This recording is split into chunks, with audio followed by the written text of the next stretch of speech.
আজকের মাহফিলে সুদূর চট্টগ্রাম থেকে আগত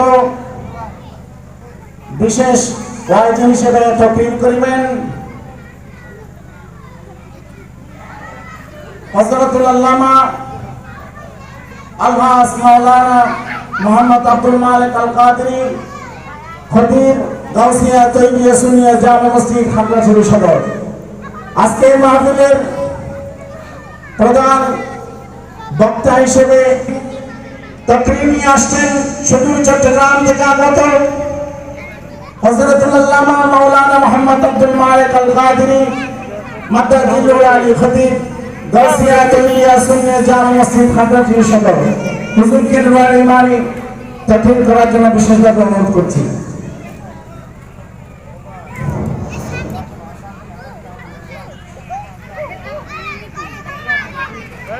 السلام عليكم ورحمة الله تعالى وبركاته.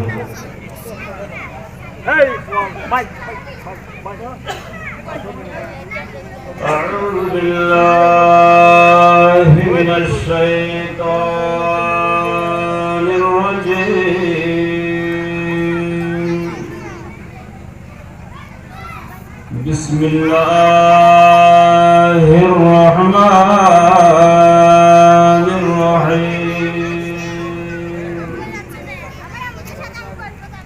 الحمد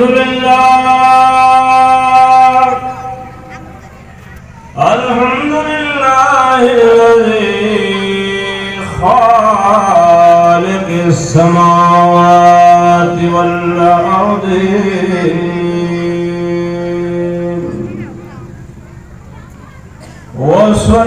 والصلاة والسلام على أشرف الأنبياء والمرسلين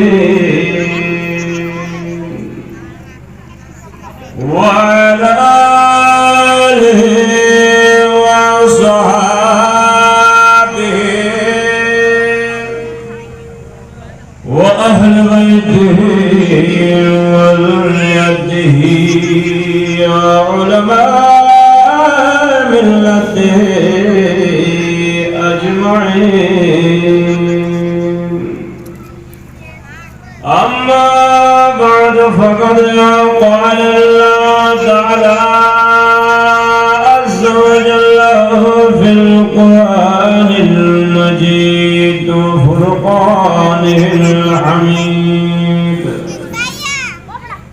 فيه شأن يا حبيبي ومحبوبه ومعشوقه مخبره وآمره. إن الله وملائكته يصلون على النبي يا أيها الذين آمنوا صلوا عليه وسلموا تسليما. اللهم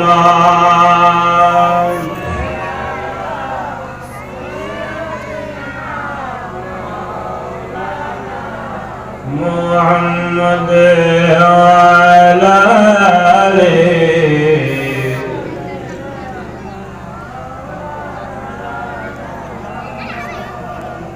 মিলাদ করলেন আল্লাহ তাআলা সকল নবীদের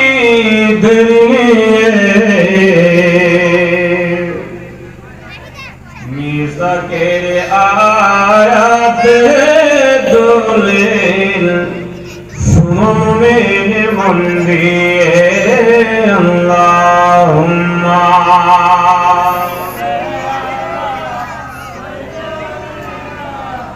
مولانا محمد وعلى آله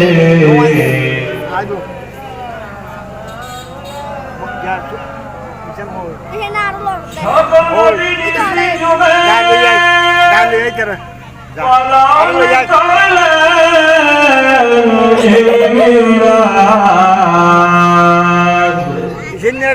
কবুল হলো আল্লাহর কাছে তাদের দোয়া ফরিয়াদ আল্লাহুম্মা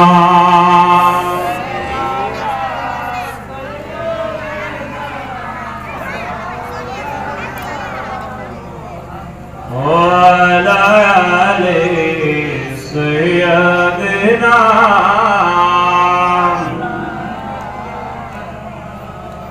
সকলের সেরা ঈদ ঈদ মিলাদুন নবী সর্বস্তরে পালন করার জন্য দাবি আল্লাহুম্মা অনেক গরম হয়ে দেখবি অনেক গরম আলু কে দেখো না অনেক গরম লার সালাত দুনিয়া সাল্লাল্লাহু আলাইকুম আইনা আমার রহমত বন के आए ईद मिलादुन नबी रहमते हक बन के आए ईद मिलादुन नबी सलात दुनिया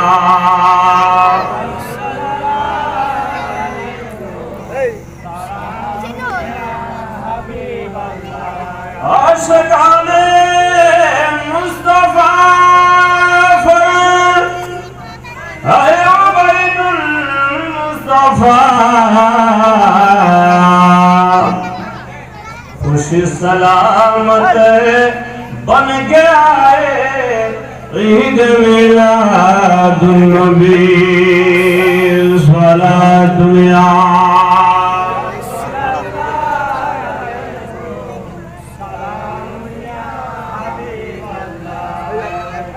أعوذ بالله من الشيطان الرجيم بسم الله الرحمن الرحيم ألا إن أولياء الله لا خوف عليهم ولا هم يحزنون صدق الله مولانا العظيم وصدق رسول النبي الحبيب الكريم ونحن على ذلك من الشاهدين والشاكرين ربي صل وسلم وبارك عليه অতঃপর কাব্যশ্রী সদরের অন্তর্গত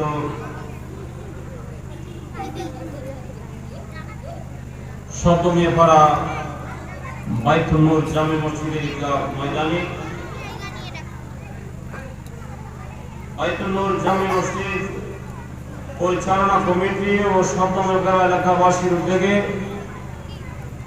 পবিত্র ঈদ মিলাদুন নবী সাল্লাল্লাহু আলাইহি ওয়াসাল্লাম ওফাতে ইসলাম উদযাপন উপলক্ষে আজ মুশান নুরানি মাহফিলে উপস্থিত আছেন মধ্য শালবন মডেল জামে মসজিদের সম্মানিত খতিব আজিজম মৌলানা ফেরদৌস সরকার সাহেব, মঞ্চে আরো উপবিষ্ট আছেন হযরত উলামায়ে কেরাম, কাকড়াছড়ির প্রখ্যাত নাথখাবৃন্দ, আমার সামনে উপবিষ্ট মুরিব্বায়ে কেরাম, যুবক ভাইরা, ছোট ছোট মাসুম বাচ্চারা, পর্দার আড়ালে বসে প্রজেক্টরের মাধ্যমে যারা কোরআন ও হাদিসের আলোচনা শোনার জন্য আগ্রহে বসে আছেন, খাওয়াতির মা ও বোনেরা, আবারও দোয়ানের উদ্দেশ্যে সালাম দিচ্ছি। আসসালামু আলাইকুম ওয়া রাহমাতুল্লাহি তাআলা ওয়া বারাকাতুহু। সর্বপ্রথম আমি গুনাহগার আপনাদেরকে শামিল হাল করে মহান রব্বুল আলামিনের পবিত্র দরবারে অসংখ্য অফুরন্ত শুকরিয়া আদায় করতেছি যে মহান মুনিব অত্যন্ত দয়া করে মেহেরবানি করে আমাকে আপনাদেরকে আল্লাহর মেহবুব সাল্লাল্লাহু আলাইহি ওয়াসাল্লাম ইমামুল আম্বিয়া এবং ইমামুল আউলিয়া শাইখ সাহেব বাগদাদ স্মরণে আয়োজিত আজকের এই মাহফিলে আসার বসার আলোচনা করার শোনার তৌফিক দিয়েছেন। সবাই উচ্চ স্বরে বলি কলিমাতু শুকর আলহামদুলিল্লাহ। সাথে সাথে লক্ষ্য করে দুরূদ সালামের উপরে প্রেরণ করতেছে সেই মহান মক্কার মতি মদিনার জ্যোতি, দুঃখীদের সাথে উম্মতের কান্দারি রহমতের ভান্ডার দয়ার সাগর নবী আকা ও মাওলা তাজদারে মদিনা হযরত আহমদ মুস্তাফা মুহাম্মদ রাসূলুল্লাহ সাল্লাল্লাহু তাআলা আলাইহি ওয়াসাল্লামের নূরানী চরণ ধরে পড়তে বলুন আমিন। আর শত কোটি সালাত ও সালামের নজরানা প্রেরণ করতেছে বাগদাদের জমিনে যিনি শুয়ে রয়েছেন গৌস পাক শাইখ সাহেব বাগদাদ আব্দুল কাদের জিলানী আল হাসানী ওয়াল হুসাইনের চরণ ধরে পড়তে বলুন আমিন। আল্লাহর শুকরিয়ার পাশাপাশি অত্র এলাকাবাসীর শুকরিয়া আদায় করতেছি যারা প্রতি বছরের ন্যায় এবছরও অনেক টাকা পয়সা খরচ করে পশুর জমে করে তবরকাতের ব্যবস্থাপনা করে অনেক লাইটিং করে প্যান্ডেল করে সুন্দর সাজসজ্জা করে উলামায়ে কেরামদেরকে দাওয়াত দিয়ে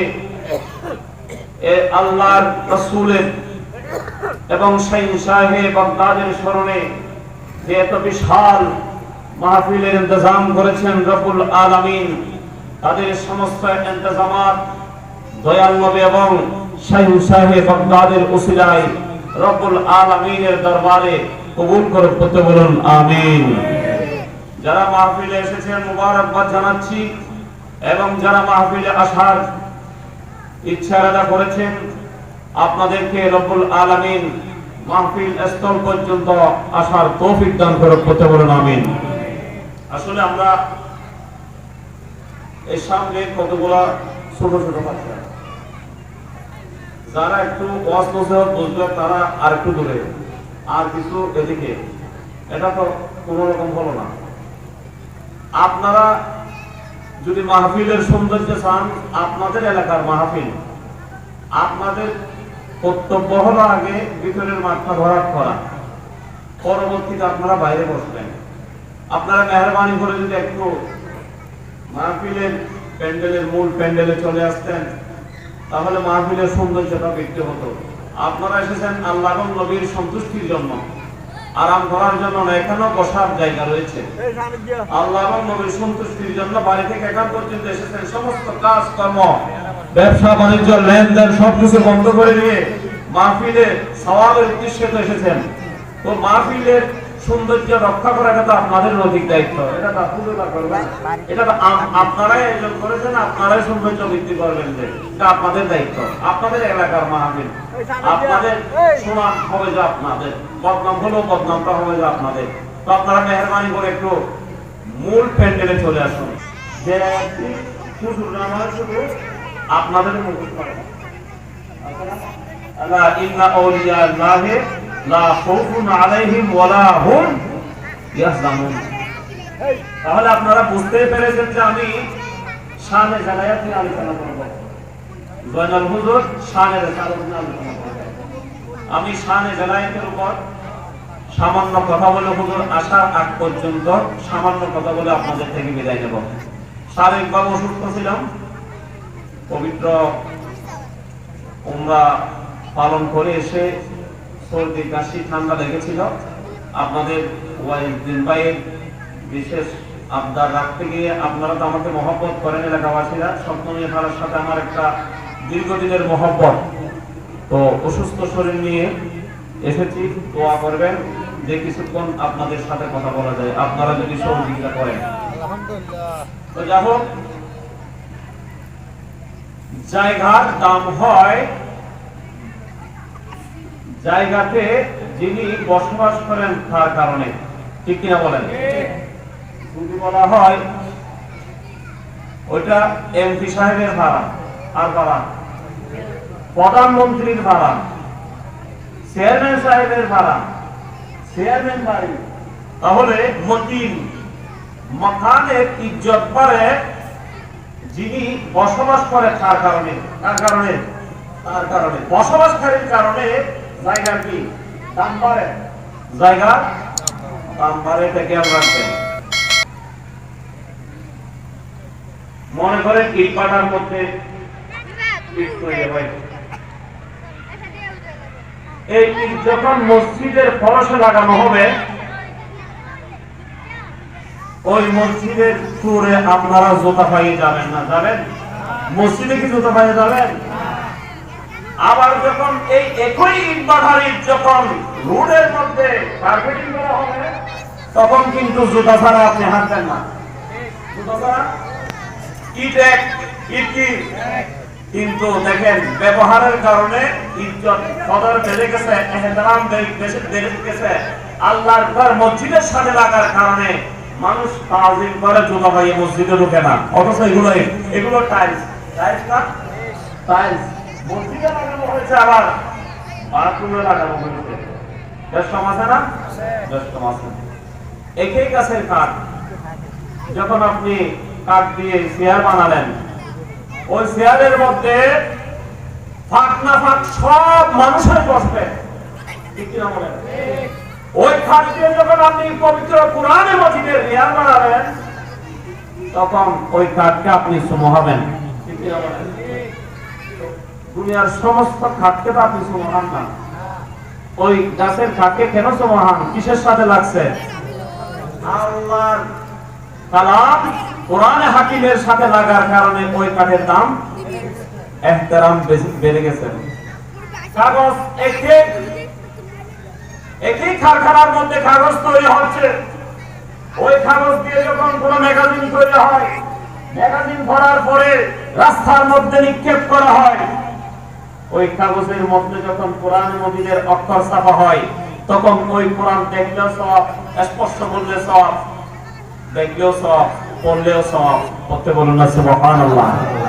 ওই কোরআন তখন আপনি আর নিক্ষেপ করবেন না, ওই কোরআনের ইজ্জত বেড়ে গেছে, ওই কাগজের ইজ্জত বেড়ে গেছে। কাগজ তো কাগজ হয়, কোরআনের কারণে কাগজের দাম, কাপড় তো কাপড়, যত মূল্যবান হোক, মানুষ কি কাপড়কে কিছু মানে? কাউকে দেখছেন আর আমার এই বাংলাদেশের 10,000 টাকায় কিছু মানুষ কেউ দেবে? কখনোই দেবে না। যখন ওই অল্প দামের কাপড়ের সাথে যখন আল্লাহর কোরআন লেগে যায়, তখন কোরআনে মজিদের কারণে ওই কাপড়ের দাম বেড়ে গেছে। মানুষ কোরআন তেলাওয়াত শুরুর আগে ওই কাপড় আগে শুরু হয়, ঠিক কিনা বলেন? কিসের কারণে বেড়ে গেল? কোরআনের কারণে। অল্প দামি কাপড়ের দাম, পানি তো সমস্ত পানি, পানি নদীর পানি, পানি সাগরের পানি, পানি এই সেঙ্গি নদীর পানি, পানি পুকুরের পানি, পানি টিউবওয়েলের পানি, পানি সমস্ত পানি, পানি। কিন্তু যেই পানি সংস্পর্শে এসেছে হযরত ইব্রাহিম খলিলুল্লাহর প্রাণপ্রিয় পুত্র ইসমাঈল জবিহুল্লাহর পায়ের সাথে লেগেছে, ওই পানির দাম আল্লাহ তাআলার রাসূলের দরবারে বেড়ে গেছে। সমস্ত মুমিনের কাছে ওই পানির দাম বেড়ে গেছে। দুনিয়ার সমস্ত পানি বসে বসে পান করতে হয়। ইসমাঈল জবিহুল্লাহ পবিত্র কদম মোবারকের সংস্পর্শে লাগার কারণে ওই পানি বসে পান করা যাবে না, ওই পানি দাঁড়িয়ে পান করতে হয় মায়ে জমজম। করতে বলুন না সুবহানাল্লাহ। কিসের কারণে দাম বেড়ে গেল? নবীর কদমের কারণে, তার কদমের কারণে। দেখেন কিন্তু সম্পর্ক বড় জিনিস, সম্পর্ক বহু বড় জিনিস। আরবির মধ্যে একটা গ্রামার আছে, নাকারার সাথে যখন মারফা সম্পর্ক হয় তখন নাকারা মারফা হয়ে যায়। আমের সাথে যখন নিসবত খাসের দিকে হয় তখন আমও খাস হয়ে যায়। মানুষ কাগজের দাম নাই, কাপড়ের দাম নাই। আপনার গাছের দাম নাই, ইটের দাম নাই। যখন দামি বস্তুর সাথে লেগে যায়, মসজিদের সাথে লেগে যায়, কোরআনের সাথে লেগে যায়, তখন ওই ইটের দাম বেড়ে যায়, ওই কাপড়ের দাম বেড়ে যায়, ওই কাগজের দাম বেড়ে যায়, ওই গাছের দাম বেড়ে যায়। প্রত্যেক বলুন না সুবহানাল্লাহ। খায়রুল উমাম, আমরা দামি ছিলাম না। আল্লাহ রাব্বুল আলামিন যুগে যুগে অসংখ্য নবী রাসূল 1,24,000 নবী রাসূল প্রেরণ করেছেন। প্রত্যেকের উম্মত ছিল, কিন্তু আমার নবীর সাথে সম্পর্ক হওয়ার কারণে, উম্মতে মুহাম্মদী হওয়ার কারণে আমাদের দাম বেড়ে গেল। আমার আল্লাহ বলেন কুনতুম খায়রা উম্মাহ, প্রত্যেক বলুন সুবহানাল্লাহ। তোমরাই শ্রেষ্ঠ উম্মত, তোমরাই, কারণ তোমরা শ্রেষ্ঠ নবীর সাথে তোমাদের নিসবত হয়েছে, তোমাদের সম্পর্কটা ইমামুল আম্বিয়ার সাথে। কার সাথে?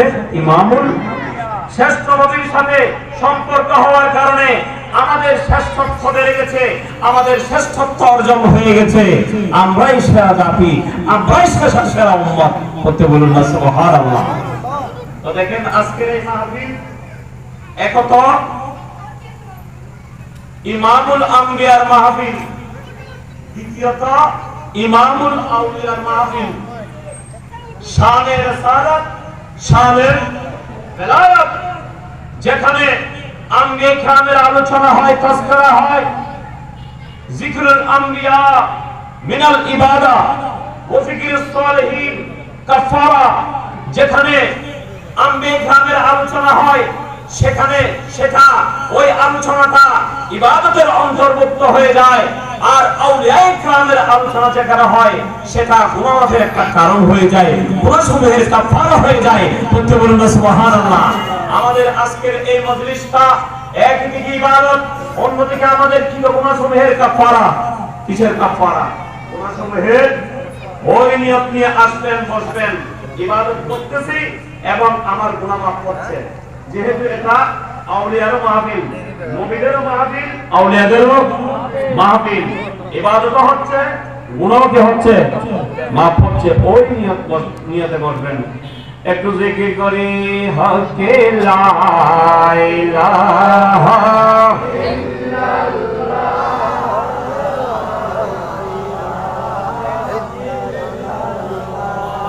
হকে লা ইলাহা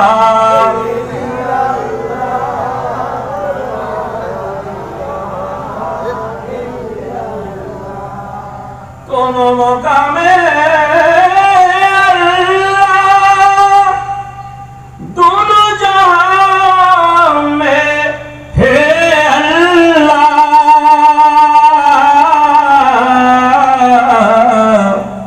जिस्म में जानम हे अल्लाह, ला इलाहा इल्लल्लाह, के ला इलाहा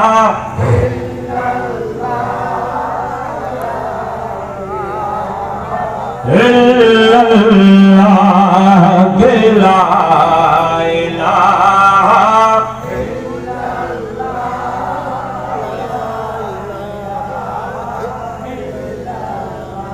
हक ला इलाहा इल्लल्लाह, ला इलाहा इल्लल्लाह।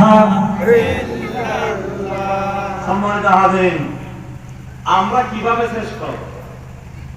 মুদারিজুন নবুওয়াত কিতাবের মধ্যে শেখ মুহাক্কিক আব্দুল হক মুহাদ্দিস দেলভী রাহমাতুল্লাহি আলাইহি হাদিস নকল করতেছেন। হযরত সৈয়দনা আব্দুল্লাহ ইবনে আব্বাস রাদিয়াল্লাহু তাআলা আনহু থেকে বর্ণিত হাদিস, আমার নবী ঘোষণা দিচ্ছেন, হযরত মুসা কলিমুল্লাহ আল্লাহর দরবারে ফরিয়াদ করতেছেন, হে বারিলাহি, হে বারিলাহি, আমাকে একটু বলুন আমার উম্মতের চাইতে কোন দামি উম্মত আছে নাকি? আমার উম্মতের জন্য তো আপনি আসমান থেকে মান্না সালওয়া নাযিল করেছেন, মেঘমালা দিয়ে ছায়া দিয়েছেন। এই জাতীয় এত সম মর্যাদার কোন উম্মত আছে নাকি? আল্লাহ রাব্বুল আলামিন মুসা কলিমুল্লাহকে উত্তর দিচ্ছেন, হে মুসা, আমার নবীর উম্মতেরা, মুহাম্মদুর রাসূলুল্লাহর উম্মতেরা, তোমার উম্মতের জন্য যে আমি আসমান থেকে মান্না সালওয়া নাযিল করেছি, মেঘমালা দ্বারা ছায়া দিয়েছি, তাদের থেকেও আরো বেশি উত্তম। সমস্ত উম্মতকে যদি এক পাল্লায় দেওয়া হয়, আমার আখির জামানার নবীর উম্মতকে যদি এক পাল্লা দেওয়া হয়, তাদের ফজিলত সমস্ত উম্মতের চাইতেও আরো বেশি হবে। বলতে বলুন না সুবহানাল্লাহ। খায়রুল উম্মাহ কুনতুম খায়রুল উম্মাহ কুনতুম খায়রুল উম্মাহ। আমার আল্লাহ বলছেন তোমরাই শ্রেষ্ঠ উম্মত, তোমরাই কি শ্রেষ্ঠ উম্মত।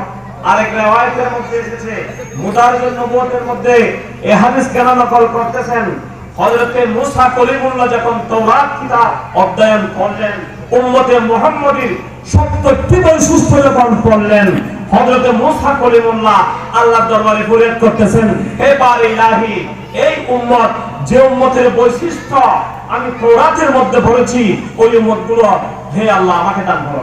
সুবহানাল্লাহ। ওই উম্মতগুলো কি করো? আমাকে দান করো। আমার উত্তর দিচ্ছেন, হে মুসা, তোমাকে দেয়া যাবে না, দেয়া যাবে না, এটা আমার প্রিয় রাসূল মুহাম্মদুর রাসূলুল্লাহর জন্য রেখে দিয়েছি। বলতে বলুন না সুবহানাল্লাহ।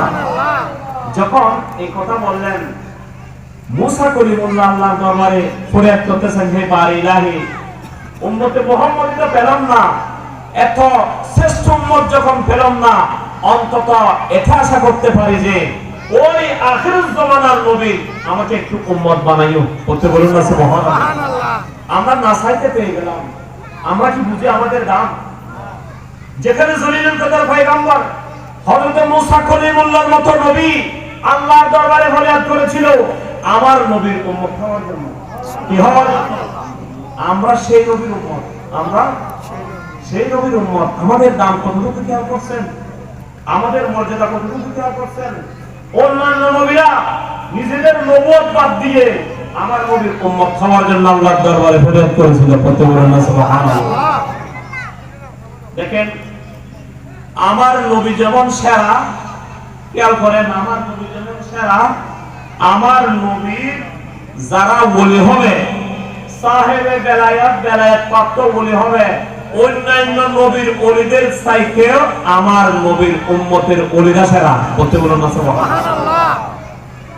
আমার আল্লাহ কোরআনে হাকিমে ঘোষণা দিচ্ছেন, আলা ইন্না আউলিয়া আল্লাহি লা খাউফুন আলাইহিম ওয়া লা হুম ইয়াহজানুন। সাবধান, সাবধান, ইন্না আউলিয়া আল্লাহ, নিশ্চয় যারা আল্লাহর ওলি, আল্লাহর যারা বন্ধু, আল্লাহর যারা দোস্ত, তাদের কোনো ভয় নাই। তাদের কি নাই? ওয়ালা হুম ইয়াহজানুন, তাদের কোনো পেরেশানি নাই, তাদের কোনো চিন্তা নাই, তাদের ভয় নাই, চিন্তাও ভয় নাই। একটু খেয়াল করেন, আপনি যদি এখন খেয়াল করেন, ভয় পায় না যে কেউ নাই। হুজুর কিভাবে আপনি এত বিশাল বিশাল পাহাড় দেখতেছেন, হিমালয় দেখতেছেন, আলুটিলা পাহাড় দেখতেছেন, পাহাড়ের ভয় আছে, আসেনি নাই? কাকে ভয় করে? পাহাড় আল্লাহকে। আল্লাহকে তো করে, কিন্তু দুনিয়ার মধ্যে আরেকটাকে ভয় করে, পাহাড় লোহাকে ভয় করে।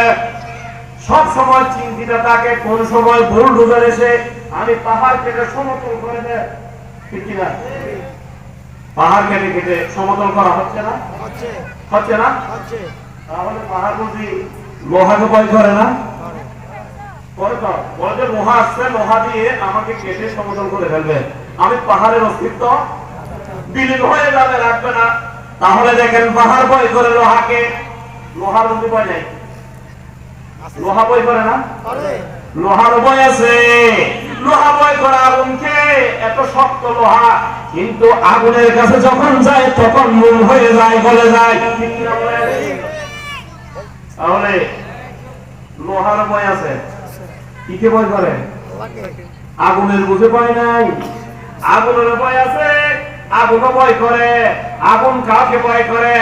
আগুন পানিকে ভয় করে, বলে যে আমি এত শক্তিশালী আগুন, আমার উপরে যদি পানি নিক্ষেপ করে দেয় আমি আগুন তো নিভে যাব, বরবাদ হয়ে যাব, অস্তিত্ব বিলীন হয়ে যাবে, ঠিক কিনা বলেন? তাহলে আগুনের ভয় আছে, পানির মধ্যে কোনো ভয় নেই। পানি ভয় করে, ভয় করে না? পানির ভয় আছে, পানি বাতাসকে ভয় করে। পানি ঠিক আছে, যদি বাতাস আছে আমাকে উড়িয়ে শত শত মাইল দূরে নিয়ে যাবে, তাহলে ভয় খাই না যে কেউ নাই। আমার বাতাসের বুঝি ভয় নাই? বাতাস বুঝি ছাড়া বাতাসের ভয় আছে। বাতাস ভয় করে ঘর বাড়িকে, দালান কোঠাকে, দেওয়ালকে। এই দেওয়ালের জন্য, ঘর বাড়ির জন্য, দালান কোঠার জন্য বাতাস বাধাগ্রস্ত হয়ে যায়। বাধাগ্রস্ত হয়ে যায় না? বলে যে পাশের বাড়ি এতদিন পর্যন্ত বাতাস আসতো, পাশের বাড়ির 4টা বিল্ডিং একটা করার পরে আমরা একটু বাতাস পাই না, তাহলে কি বাতাস আটকে গেছে কিনা? আটকে গেছে। এবার যদি দেওয়ালের কোনো ভয় নাই, হ্যাঁ, এত শহরে দাঁড়িয়ে আছে, এর যদি কোনো ভয় নাই, এক গাছের ভয় আছে। এই দেওয়াল, এই ইমারত মানুষকে ভয় করে। কোন সময় না জানি আবার মানুষ এসে আমাকে ভেঙে ফেলে, ঠিক কিনা বলেন না? ঠিক নয়? কোন সময় এসে আবার আমাকে ধ্বংস করে দেয়। অনেক দেওয়াল, অনেক বিল্ডিং ভাঙে কিনা? কারা ভাঙে? মানুষই তো ভাঙে। কারা ভাঙে? এবার বুঝি মানুষের ভয় নাই? মানুষের ভয় আছে। মানুষ কাকে ভয় করে? মানুষ ভয় করে মালাকুল মউত আজরাইলকে। না জানি কখন এসে আমার জানটা কবজা করে নে, আমি একটা আস্ত লাশ হয়ে যাব, ঠিক কি বলেন? দেখছেন, ভয় করে না যে কেউ, কিন্তু একমাত্র একটা শ্রেণীর কোনো ভয় নাই, যাদের অন্তরে আল্লাহ এবং রাসূলের ভয় আছে, যাদের সম্পর্কটা আল্লাহ এবং নবীর সাথে আছে, তাদের ব্যাপারে আমার আল্লাহ বলছেন, আলা ইন্না আউলিয়া আল্লাহ, সাবধান সাবধান, খবরদার, যারা আমার বন্ধু, যারা আল্লাহর দোস্ত, যারা আল্লাহর মাহবুব, তাদের জন্য কোনো ভয় নাই, তাদের জন্য কোনো ভয় নাই। ওরা হুম ইয়াহজানুন, তাদের জন্য কোনো চিন্তা নাই, তাদের জন্য কোনো পেরেশানি নাই। পড়তে বলুন সুবহানাল্লাহ। দেখছেন, দুনিয়ার সমস্ত কিছু বিতক, সমস্ত কিছু ভয়ের মধ্যে আছে, কিন্তু একমাত্র আল্লাহর যারা বলি, আল্লাহর যারা মাহবুব, আল্লাহর যারা দোস্ত, তাদের জন্য কোনো ভয়। দুনিয়ার হিসাব আর কি একটু খেয়াল করেন না। আপনার সাথে যদি বর্তমান খাগড়াছড়ির যারা এসপি সাহেবের সাথে সম্পর্ক থাকে, আপনি সদর থানার ওসিকে ভয় করবেন? আরে কেস ওসি, আমার সাথে তো সম্পর্ক এসপি সাহেবের, কি বলেন? আপনার সাথে যদি ব্রিগেড কমান্ডার মহোদয়ের সাথে সম্পর্ক থাকে, সাধারণ সেনাবাহিনীকে আপনি ভয় পাবেন? আর উনি আমার আত্মীয়, একটু বলে দিলে কি অবস্থা করে ফেলবে, ঠিক নয়? আপনার সাথে কোন মন্ত্রীর যদি সম্পর্ক থাকে, সংসদ সদস্যকে ভয় পাওয়ার কিছু আছে? আরে না, আমার আত্মীয়, মন্ত্রীকে বলে দিলে আগামীবার নমিনি পর্যন্ত যাবে না। আপনার সাথে গেলে আগে কিসের পরে? একটা জিনিস খেয়াল করেন, দুনিয়াতে এই সিস্টেমের মধ্যে যদি একজন এসপির সাথে, একজন মন্ত্রীর সাথে, একজন এমপির সাথে আপনার সম্পর্ক থাকার কারণে যদি আপনি কাউকে ভয় না পান, আর ওই আল্লাহর ওলিরা যাদের সম্পর্ক নবীর সাথে, যাদের তাল্লুকটা মহান আল্লাহর সাথে, তারা কিভাবে ভয় পাবে? খেয়াল করছেন? একজন এসপির সাথে সম্পর্ক হওয়ার কারণে যদি আপনি যদি সদর থানার ওসিকে ভয় না পান, আল্লাহর সাথে যার সম্পর্ক, নবীর সাথে যার তাল্লুক, নবীর সাথে যার নিসবত, উনি কিভাবে দুনিয়ার মধ্যে টিকে থাকবে, ঠিক কিনা বলেন? মূলত কথা হচ্ছে ওনারা আল্লাহকে ভয় করত। যারা প্রকৃতপক্ষে আল্লাহকে ভয় করে, দুনিয়ার কোন জিনিসকে তারা ভয় করে না। আমরা তো বিশেষ করে আমরা তো জানতাম, আমার সম্মানিত মাহবুবরা তো তেলা বোকা দেখলেও ভয় পাই, ভয় পাই না? টিকটিকি দেখলেও ভয় পাই, মাঝে মধ্যে টিকটি দেখলে মনে হয় যে বুঝাব, ইঁদুর দেখলে মনে হয় যে কি বাঘ, ভয় পাই না? হয়তো ভয় পাই না? সর্বনাশ। তাহলে দেখেন, কেন ভয় পাই আমরা? কেন ভয় পাই? আমাদের অন্তরে প্রকৃতপক্ষে আল্লাহর ভয় নেই। আল্লাহকে যে ভয় পায়, আল্লাহকে যে ভয় করে, দুনিয়ার সমস্ত কিছু তাকে ভয় করে। কিতাবের মধ্যে এসেছে হযরতে সফিনা রাদিয়াল্লাহু তাআলা আনহু, নবীর সাহাবী হযরতে সফিনা উম্মে সালমার কিতাদাস ছিল। উম্মে সালমা হলো আমার নবীর বিবি, উম্মে সালমার কিতাদাস। এই সত্যে তাকে মুক্তি দিল, মৃত্যু পর্যন্ত আল্লাহর নবীর গোলামির মধ্যে কাটিয়ে দেবে। বলতে বলুন না সুবহানাল্লাহ। হযরতে সফিনা রাজি হয়ে গেল, আমি সারা জীবন নবীর গোলামির মধ্যে কাটিয়ে দেব। কেমন ভাগ্য, কেমন ভাগ্য হযরতে সফিনার। সফিনা কি জন্য বলা হচ্ছে? সফিনা মানে জাহাজ, সফিনা মানে কিস্তি। এক সফরের মধ্যে আল্লাহ রাসূল এবং অনেক সাহাবায়ে কেরামের গাট্টি বোঝা তিনি একাই খাদে করে নিয়ে চলতেছেন। তো আমার নবী বলতেছে, আমার সফিনা যাচ্ছে, আমাদের সফিনা যাচ্ছে। ওনার নাম না ধরে বলতেছে কি, জাহাজের মধ্যে অনেকগুলা মাল দেওয়া হয় না, ওর কাঁধের মধ্যে অনেকগুলা কাঠি দেওয়া হয়, যেগুলা নিয়ে ও হাঁটতেছে, বলে যে আমাদের জাহাজ যাচ্ছে সফিনা। এ আল্লাহর নবীর জুবান মুবারক থেকে বের হয়েছে যে সফিনা, ওনার এত ভালো লেগেছে। উনি কখনো কেউ জিজ্ঞাসা করলে ওনার নামটা বলতো না, উনি বলতো যে সফিনা। আমার নাম কি? নবীকে কেমন ভালোবাসতো, ওদের থেকে শিক্ষা নেন। আবু হুরায়রা আব্দুর রহমান ছিল ওনার নাম। আবু হুরায়রা বিড়াল ছাড়া সবসময় আস্তিনের মধ্যে থাকতো। যারা সৌদি আরব গেছেন দেখছেন, এত বেশি কদর বিড়ালের, এত বেশি কদর আর এত বেশি বিড়াল, বুঝছেন? আমরা দেখেছি, আমরা গরুর দুধ এখানে টাকার অভাবে খাইতে পারি না, আর দেখতেছি আরবিয়ারা মুখলে করে এনে বিড়ালকে দুধ খাওয়াচ্ছে রাস্তা রাস্তায়। এই দৃশ্যগুলো চোখে দেখে এসেছি, অভাব লাগতেছে। ওরা কতগুলা সত্য সম্মান করে বিড়ালকে। একদিন আল্লাহর নবীর দরবারে এসেছে হযরত আবু হুরায়রা, যার নাম ছিল আব্দুর রহমান। আস্তিন থেকে বিড়াল ছানা একটা পড়ছে। আমার নবী বলে দিল, হ্যাঁ আবু হুরায়রা, তুমি কি বিড়াল ছানার বাবা? ওই হয়ে গেল। আল্লাহর নবী জুবানে পাক থেকে বের করলো, হয়ে গেল। এরপর থেকে যত হাদিস রওয়ায়াত করেছেন, সবচাইতে বেশি হাদিস উনি নবী থেকে বর্ণনা করেছেন, আর সমস্ত হাদিস রওয়ায়াত করেছেন আন আবি হুরায়রা দিয়ে। পড়তে বলেন না সুবহানাল্লাহ। আসল নাম পর্যন্ত মানুষ ভুলে গেছে। ওই নবী যে বলেছেন বিড়াল ছানার বাবা। আমাকে যদি বলা হতো, হ্যাঁ আমাকে এটা কেন বললো, আমাকে বিড়ালের বাবা কেন বললো, আমাকে কেন বললো, হ্যাঁ বলো, আমাকে এভাবে খারাপ ভাবে কেন আমাকে সম্বোধন করলো, এভাবে নয়। আল্লাহর নবীর জবান থেকে বের হয়েছে, সাহাবীরা একটা অলংকার হিসেবে গলায় রেখে দিয়েছে। পড়তে বলুন না সুবহানাল্লাহ।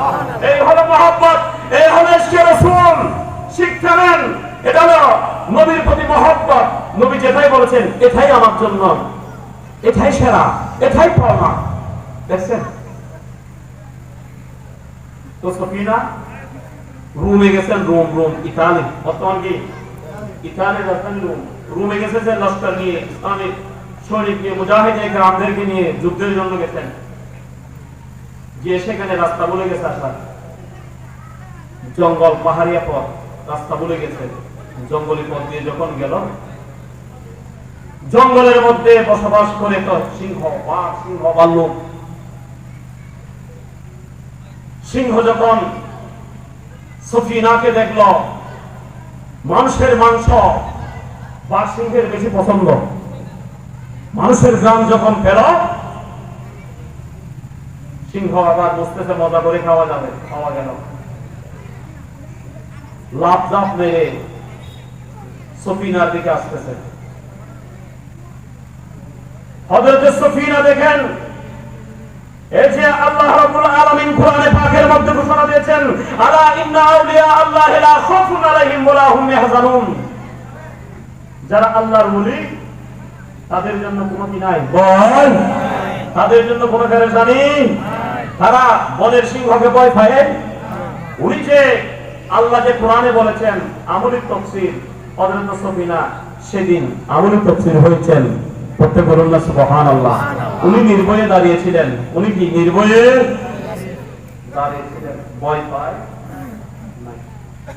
আল্লাহর বলি আমার নবীর সাহাবী হযরতে সফিনা দাঁড়িয়েছিলেন, ভয় পায় নাই।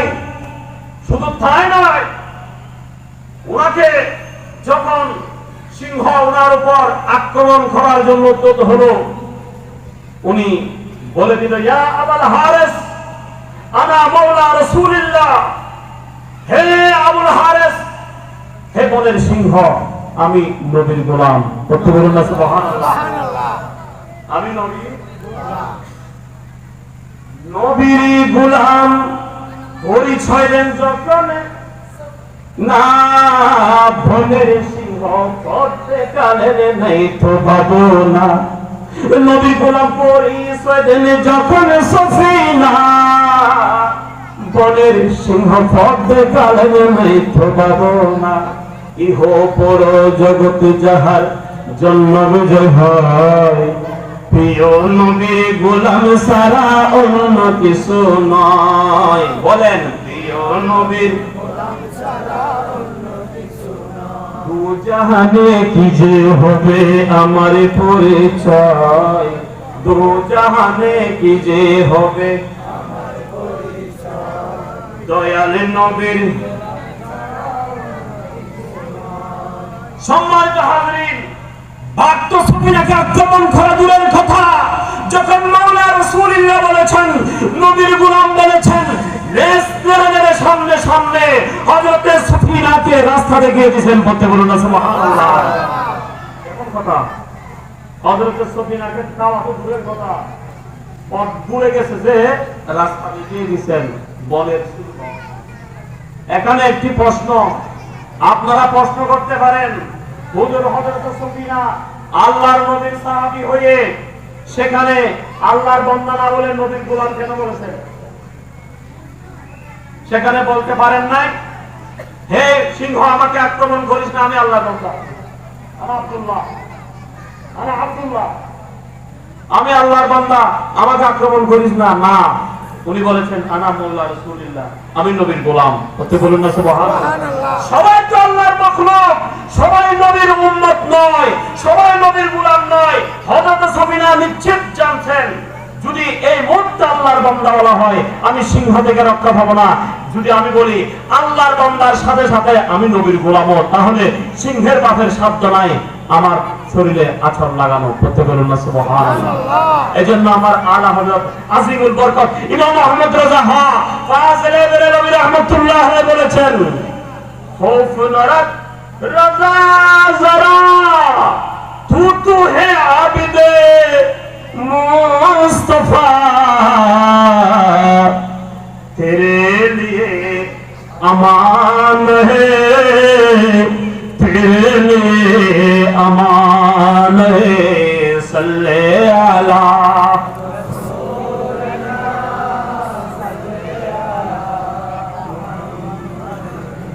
सल्ले अला हबीबना।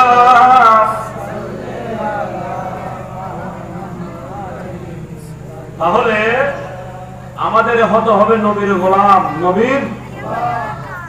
নবীর গোলাম, নবীর গোলাম যদি হতে পারেন, আলা হযরতে শিক্ষা দিচ্ছেন, নিজেকে সম্বোধন করে বলছেন, হোক নারা রাজা যারা, এই আহমদ রাজা, বিন্দু মাত্র ভয় করার দরকার নাই। তু হে আব্দে মুস্তাফা, তুমি তো নবীর গোলাম, মুস্তাফার গোলাম তুমি হয়ে গেছো।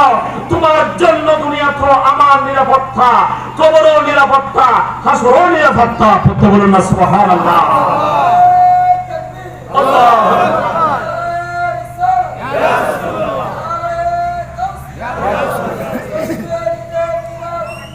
জিন্দাবাদ। তাহলে আমাদের কি হতে হবে? গোলামে মুস্তাফা, গোলামে মুস্তাফা, মুস্তাফার গোলাম হতে হবে, মুস্তাফার গোলাম হতে হবে। আল্লাহর বান্দা তো ঠিক আছে, সাথে যদি মুস্তাফার গোলাম হতে পেরেছি, দুনিয়ার মধ্যে কোনো ভয় নাই, খবরও নাই, হাসরও নাই, সমস্ত জায়গায় আমাদের জন্য নিরাপত্তার ব্যবস্থা আল্লাহর পক্ষ থেকে হয়ে যাবে। প্রত্যেক বলুন না সুবহানাল্লাহ।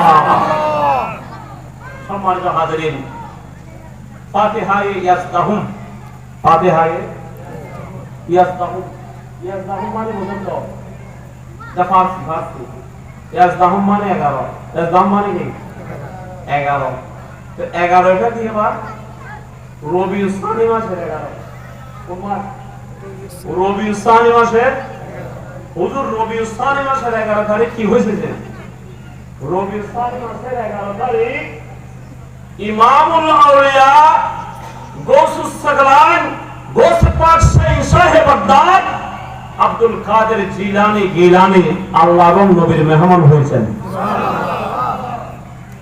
এটা নতুন কিছু নয়, এটা আমরা ফাতিহা ইসলাম করতেছি, এটা নতুন কিছু নয়, এটা ব্রিটিশ আমল থেকে চলে আসছিল। ব্রিটিশ আমলে বাংলার আইন পরিষদে এই দিনটা ফাতিহা ইসলামের দিনটা সরকারি ছুটি ছিল। কি ছিল? সরকারি আইন পাস করেছিল, সরকারি ছুটি। বর্তমান সময়ে এসে এটা প্রাতিষ্ঠানিক ছুটি হয়েছে। তো দুঃখের বিষয়, মাহফিল থেকে আমি সরকার বাহাদুরের প্রতি আবেদন জানাই, এটা যাতে সরকারি ছুটি ঘোষণা করা হয়। ঠিক কি বলেন? কারণ ওনার মাধ্যমে এই যে জরাজীর্ণ হয়ে গেছিল ইসলাম, ওই জরাজীর্ণ ইসলাম আবার নবযৌবনে আবার কি হয়েছে? প্রকাশিত হয়েছে।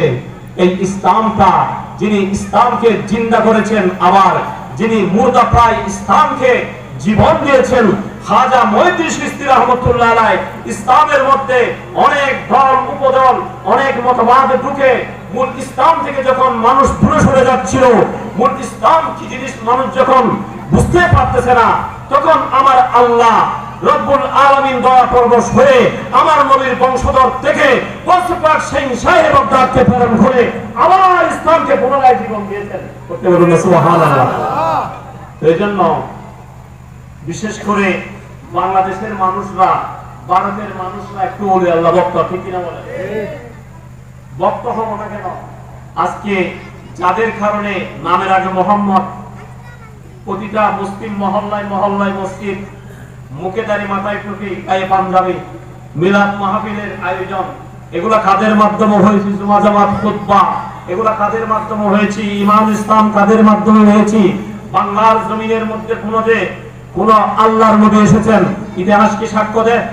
বলেন, কোন নবী এসেছেন ইসলাম প্রচারের জন্য? কোন সাহাবী এসেছেন? কোন তাবী এসেছেন? পাক ভারতের জমিনে 40 জন সুফি সাধক দরবেশ নিয়ে খাজা মঈনুদ্দিন চিশতি রাহমাতুল্লাহ আলাইহি আল্লাহর নবীর নির্দেশে ইসলাম প্রচারের জন্য এসেছিল। ওই পাক ভারতের জমিনে তখন কোন আযান ছিল না, ইকামত ছিল না, মসজিদ ছিল না, নামাজ ছিল না, হিন্দুদের রাজত্ব ছিল। ওই পাক ভারতের জমিনে 40 জন সুফি সাধক দরবেশ নিয়ে এসে ইন্তেকালের সময়ে জানাজার মধ্যে যখন ইতিহাস সাক্ষ্য দেয় 95 লক্ষ মুসলমান গরিবের নামাজের জানাজায় অংশগ্রহণ করেছিল। সুবহানাল্লাহ। তাহলে কাদের মাধ্যমে পেয়েছি ইসলাম? ওলি কেরামের মাধ্যমে, শাহজালাল মুজাররিদ ইয়েমেনির মাধ্যমে ইসলাম পেয়েছি। গৌর গোবিন্দের সাথে যুদ্ধ করেছিল, শাহ ফরানের মাধ্যমে পেয়েছি, শাহ মখদুমের মাধ্যমে পেয়েছি, শাহ মুহসিন ওলিয়ার মাধ্যমে পেয়েছি। যাদের মাধ্যমে ইসলাম পেয়েছি, এত মূল্যবান সম্পদ পেয়েছি, তাদের স্মরণ না করে, তাদের কথা না বলে কাদেরটা বলবো? বলেন না, তাদেরটা বলতে হবে না? তাহলে কি হক আদায় হবে? যাদের মাধ্যমে ইমান পেয়েছি, না হয়তো আল্লাহ মাফ করুক, আমাদের নামের আগে স্ত্রী থাকতো, নামের পরে থাকতো ভট্টাচার্য, থাকতো বন্দ্যোপাধ্যায়, থাকতো শীল, থাকতো আচার্য, থাকতো দেব, থাকতো নাথ, থাকতো সেন, থাকতো রায়, থাকতো গুপ্ত, থাকতো কিনা আরো হতো কি থাকতো না? তো যাদের মাধ্যমে পেয়েছি তাদের কথা বললে বুঝি কারো কারো গায়ে আগুন জ্বলে, আর আগুন জ্বলতে থাকো, আমরা বলতেই থাকবো। ঠিক বলেন? আর না হয় হক আদায় হবে না, হক আদায় হবে না, শুকরিয়া আদায় করা। হাল জাযাউল ইহসান ইল্লাল ইহসান, লা ইন শাকারতুম লাযিদান্নাকুম ওয়া লা ইন কাফারতুম ইন্না আযাবি লাশাদীদ। আল্লাহ তো শিক্ষা দিয়েছেন নিয়ামত পেলে শুকরিয়া আদায় করার জন্য। যদি শুকরিয়া আদায় করা হয়, নিয়ামত বাড়িয়ে দেওয়া হয়, আর যদি নাফরমানি করা হয়, আল্লাহ তো আযাবের হুমকি দিচ্ছেন। হাল জাযাউল ইহসান ইল্লাল ইহসান, ইহসানের বদলা তো ভাই ইহসানে হয়, অন্য কিছু হয় নাকি?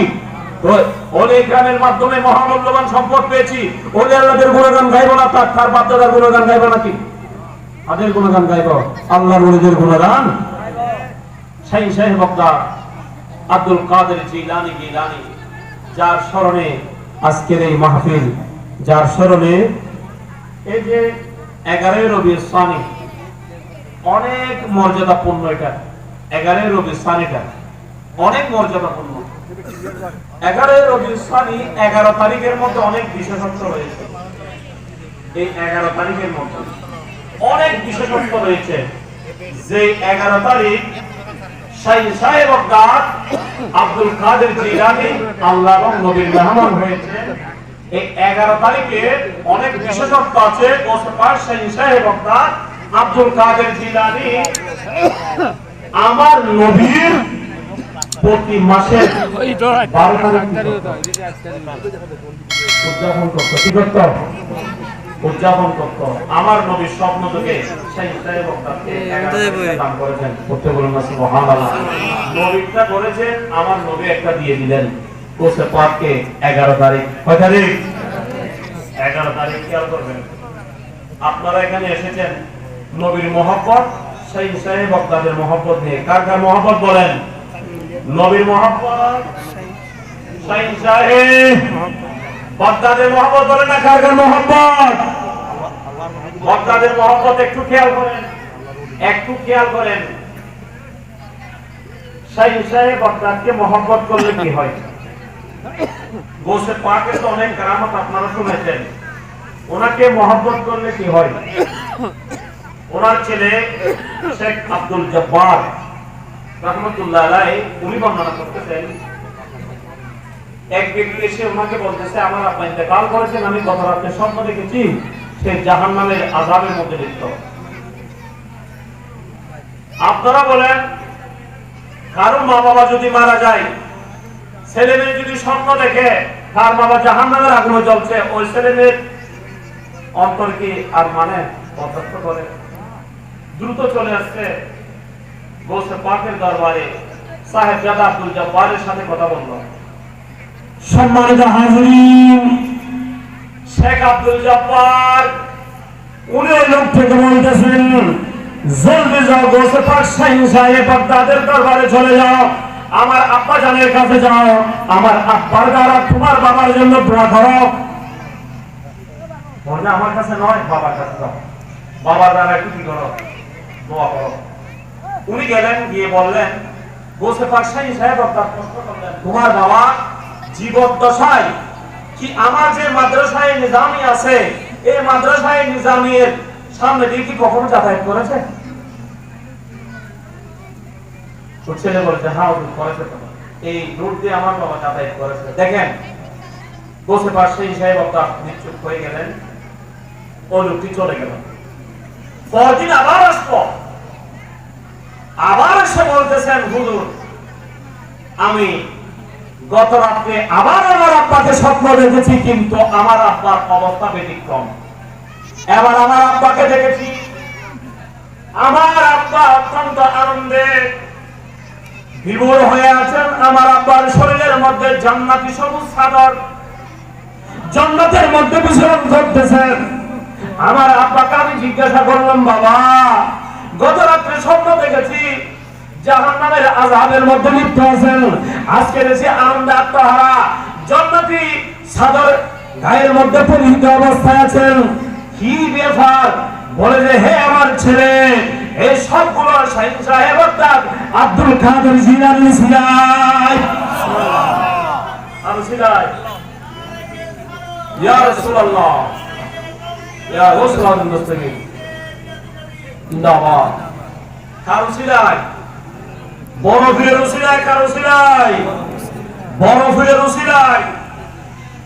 শুধু তাই নয়, বাবা ছেলেকে বলতেছেন, যদি তুমিও পরকালে আমার মতো জান্নাতের মেহমান হতে চাও, শাইখ সাহেব বাগদাদ আব্দুল কাদের জিলানীর দামান ধরে থাকো।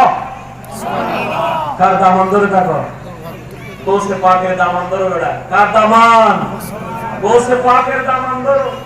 আমরা তো শাইখ সাহেব বাগদাদকে দেখি নাই, আফসোস করার কিছু নাই। শাইখ সাহেব বাগদাদকে না দেখলেও আফসোস করার কিছু নাই। শাইখ সাহেব বাগদাদের জমানায় আমাদের জন্ম হয় নাই, আফসোস করার কিছু নাই। কিন্তু আমরা সৌভাগ্যবান যে শাইখ সাহেব বাগদাদকে আমরা ভালোবাসি। আমরা বিনা দ্বিধায় বুক ফুলে বলতে পারি আমরা শাইখ সাহেব বাগদাদের ভক্ত। আমরা বুক ফুলে বলতে পারি শাইখ সাহেব বাগদাদের সিলসিলায় আছি, কাদিরিয়া সিলসিলায় আছি। এটাই যথেষ্ট। সুবহানাল্লাহ বলেন। হুজুর কিভাবে এটা যথেষ্ট, কিভাবে আমরা বুঝতে পারি এটা যথেষ্ট? একজন লোক শাইখ সাহেব বাগদাদকে দেখে নাই, ওনার কাছে বাইত গ্রহণ করে নাই, ওনার জামানায় ওনার জন্ম হয় নাই, এত বছর পরে, এত শত বছর পরে জন্ম হওয়ার পরেও শুধু ভক্ত হলে কি চলে? হ্যাঁ, ভক্ত হলে চলে। কিতাবের নাম গৌসুল ওয়ারা। এই কিতাবটি লিখেছেন শেখ মুহাক্কিক আব্দুল হক মুহাদ্দিস দেলভী রাহমাতুল্লাহ আলাইহি। এই আব্দুল হক মুহাদ্দিস দেলভী রাহমাতুল্লাহ আলাইহি কিতাবের মধ্যে নকল করতেছেন গৌসে পাক শাইখ সাহেব বাগদাদ আব্দুল কাদের জিলানীর খলিফা শেখ আবুল কাসেম ওমর বজ্জাজ রাহমাতুল্লাহ আলাইহি বর্ণনা করতেছেন, একদা আব্দুল কাদের জিলানীকে প্রশ্ন করা হলো, হুজুর মনে করেন কেউ আপনার থেকে বাইত গ্রহণ করে নাই, আপনার খেরগাঁও পায় নাই, এটা হচ্ছে জামা, আপনাকে মোহাম্মত করে, আপনাকে ভালোবাসে, সে কি আপনার সহানুভূতি পাবে? শাইখ সাহেব বাগদাদ আব্দুল কাদের জিলানী বলতেছেন, ওই ব্যক্তি যে আমার হাতে বাইত গ্রহণ করে নাই, আমার থেকে তরিকতের খেরগাঁও পায় নাই, কোনো জামাও পায় নাই, তারপরেও সে যদি শুধু নামের সাথে সম্পর্ক রেখে আমি আব্দুল কাদের জিলানীকে মোহাম্মত করে, তার জন্য সুসংবাদ হলো তার তওবা কবুল না হয়ে মৃত্যু হবে না, মৃত্যুর আগে আগে আল্লাহর দরবারে তার তওবা কবুল হবে। মৃত্যুর আগে আগে কি হবে? তওবা কবুল হবে, আল্লাহ তওবা কবুল করবেন, তওবাতুন নসুহা হবে। শুধু তাই নয়, আব্দুল কাদের জিলানী আল্লাহর জাতের কসম করে বলতেছেন, আব্দুল কাদের জিলানী বলতেছেন আল্লাহ আমার সাথে ওয়াদা করেছেন আমার কোন ভক্তকে আমার আল্লাহ জাহান্নামে দেবেন না। দেখছেন, আমরা তো হার ভক্ত, আব্দুল কাদের জিলানীর ভক্ত, হার ভক্ত। গৌসে পাক বলছেন আল্লাহর সাথে আমার ওয়াদা হয়েছে, আল্লাহ আমার সাথে ওয়াদা করেছেন আমার কোন ভক্তকে নাম জপকারীকে আল্লাহ জাহান্নামে দেবেন না। কোথায় দেবেন না? জাহান্নামে। আমাকে এক চোখের একটি তালিকা দেখানো হয়েছে, যে তালিকার মধ্যে নামের একটা লিস্ট দেখানো হয়েছে, ওই লিস্টের মধ্যে আমার সমস্ত মুরিদাদের নাম আছে, আমার সমস্ত ভক্তের নাম আছে, কিয়ামত পর্যন্ত যারা আমাকে মহব্বত করবে তাদের নাম আছে। আজকের এই মাহফিলে শাইখ সাহেব বাগদাদকে যারা মহব্বত করে এসেছেন, যারা শাইখ সাহেব বাগদাদের মহব্বত অন্তরে রাখেন, তাদের নামও আছে, তাদের নামও আমাদের নামও আছে, আসেনি? আমরা তো শাইখ সাহেব বাগদাদকে কি করি? মহব্বত করি নাকি? আমরা গৌসে পাককে মহব্বত করি না? করি তো, আমাদের নামও আছে। গৌসে পাক বলছেন আমি রিদওয়ানকে জিজ্ঞাসা করেছি, মালিককে আমি জিজ্ঞাসা করেছি, জাহান্নামের দাওয়াতকে জিজ্ঞাসা করেছি আমার কোন ভক্ত জাহান্নামে আছে কিনা। জাহান্নামের দারোগা আমাকে উত্তর দিলেন, হুজুর আপনার কোন ভক্ত জাহান্নামে নাই। তাহলে শাইখ সাহেব বাগদাদের ভক্ত হলে আপনার হতে বলেন, আমার আপনার হতে শুধু ভক্ত হন আর কিছু দরকার নাই, নামের সাথে সম্পর্ক রেখে গৌসে পাককে মহব্বত করেন, অন্তরে শাইখ সাহেব বাগদাদকে স্থান দেন। শাইখ সাহেব বাগদাদ আল্লাহর জালালিয়াতের কসম করে বলছেন আমি গৌসে পাককে যখন রব্বুল আলামিন কিয়ামতের ময়দানে বলবে আব্দুল কাদের উদখিলুল জান্নাহ, জান্নাতে যাও, আমি আল্লাহকে বলবো আমি অতক্ষণ পর্যন্ত জান্নাতে যাবে না যতক্ষণ পর্যন্ত আমার সমস্ত ভক্ত জান্নাতে যাবে। এর সাথে বড় প্রশ্ন আর কি হতে পারে আমরা গুনাহগারদের জন্য? গৌসে পাক আল্লাহর জালালিয়াতের কসম করে বলছেন কোন একটা ভক্ত যদি জাহান্নামে থাকে গৌসে পাক জান্নাতে প্রবেশ করবেন। এর সাথে মেহেরবান আর কাকে পাবেন? কাকে পাবেন? এই জন্যই তো আমরা তাদের কবরের মাহফিল করি। এটা কি বেহুদা হলো নাকি?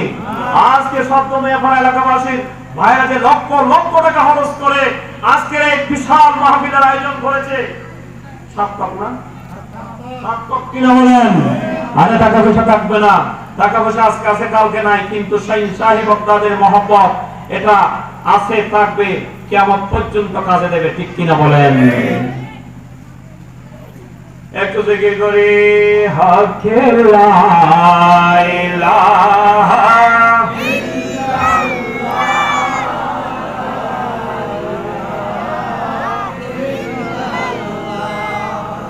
হকে লা ইলাহা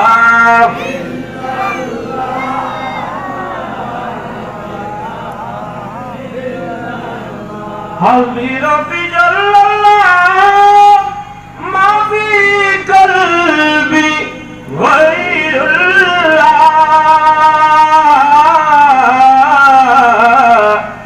নূর মুহাম্মদ সাল্লাল্লাহু লা ইলাহা ইল্লাল্লাহ লা ইলাহা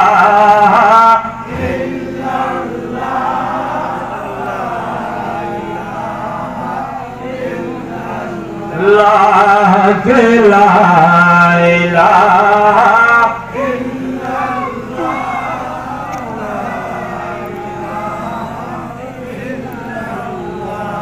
সম্মানিত হাজিরিন, পাকের সাথে আমার নবীর কেমন মহব্বত।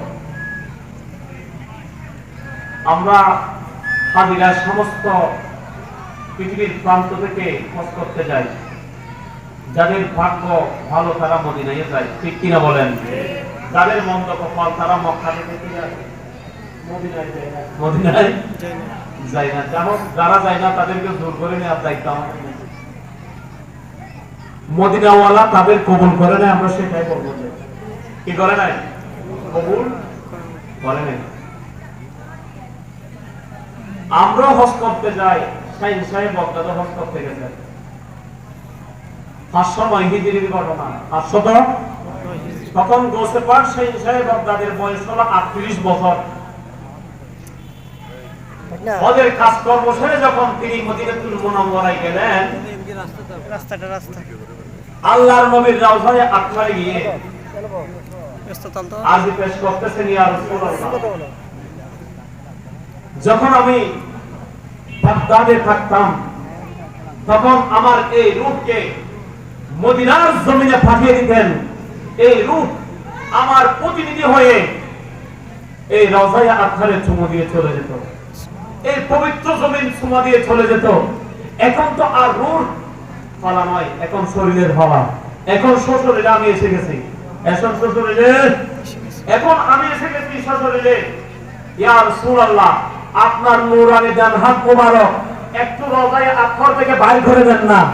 আমি গোসে পাক শাহীন সাহেব বগদাদ চুমা দিয়ে আমার দুটি ঠোঁটকে একটু ঠান্ডা করি। বলতে বলেন না সুবহানাল্লাহ। কেমন আপনার করে ফেলছেন শাহীন সাহেব বগদাদ। আল্লাহর নবীর দরবারে গিয়ে আবদার করতেছেন, আল্লাহর নবী রওজায়ে পাক থেকে নূরানি ডান হাত মোবারক একটু কি তুলে দেওয়ার জন্য, বের করে দেওয়ার জন্য। সম্মানিত হাজিরিন, আবেদন করতে দেরি,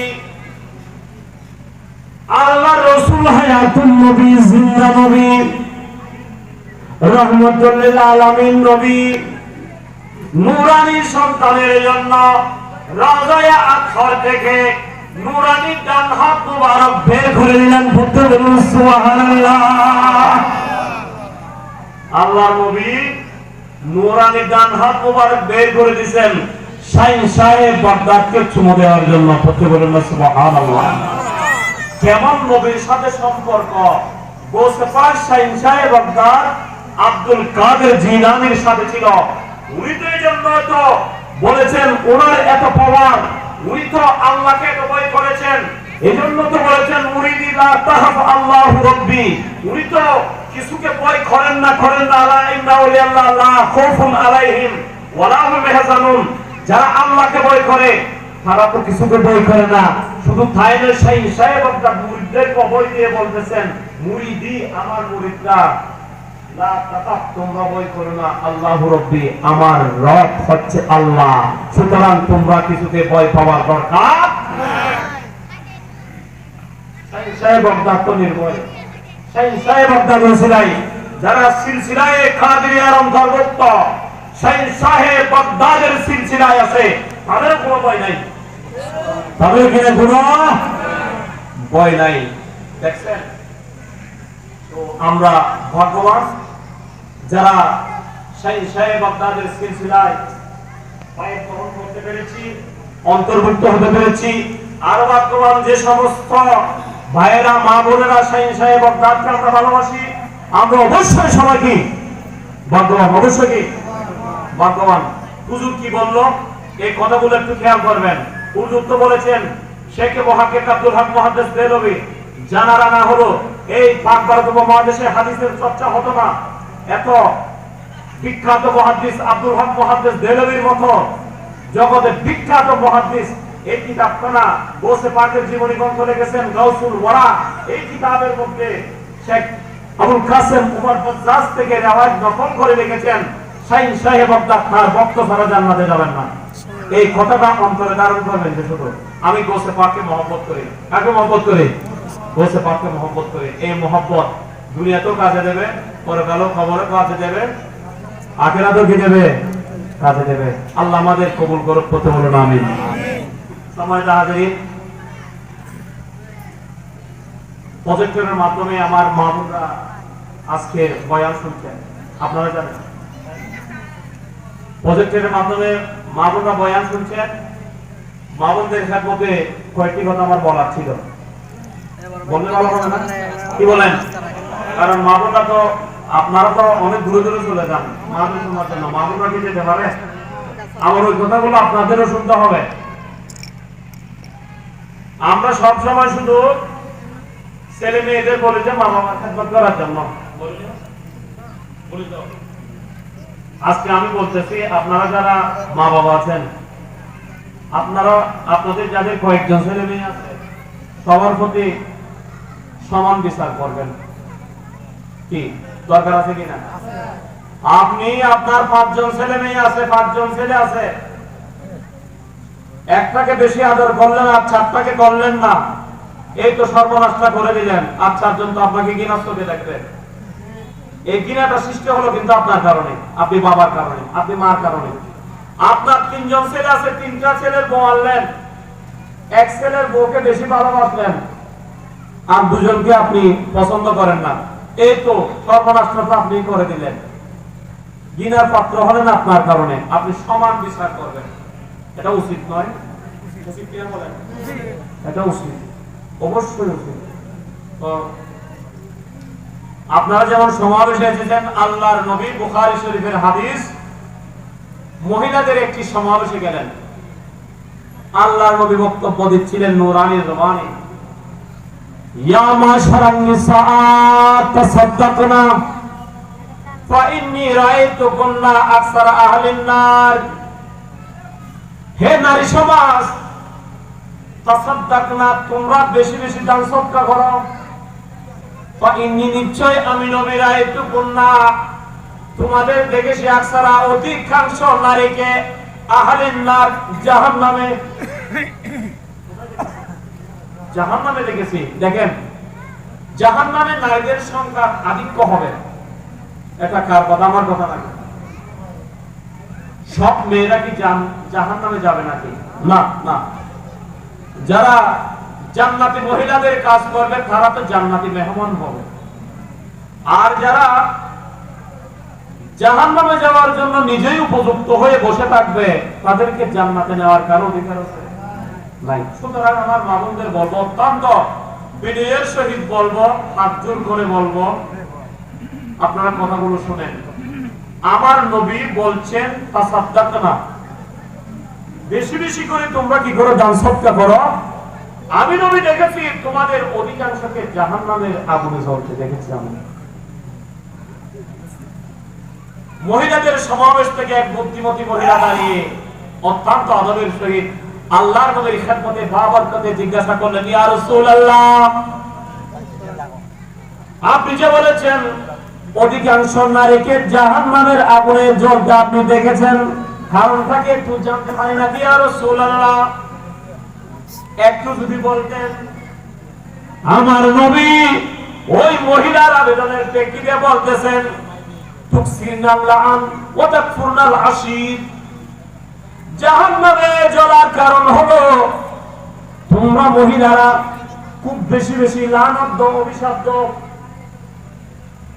তুকসিরনাল লাআন ওয়া তাকফুরনাল আশীর, এবং স্বামীর নাশুকরিয়া করো, বেশি বেশি অভিশাপ দাও এবং স্বামীর নাশুকরিয়া করো।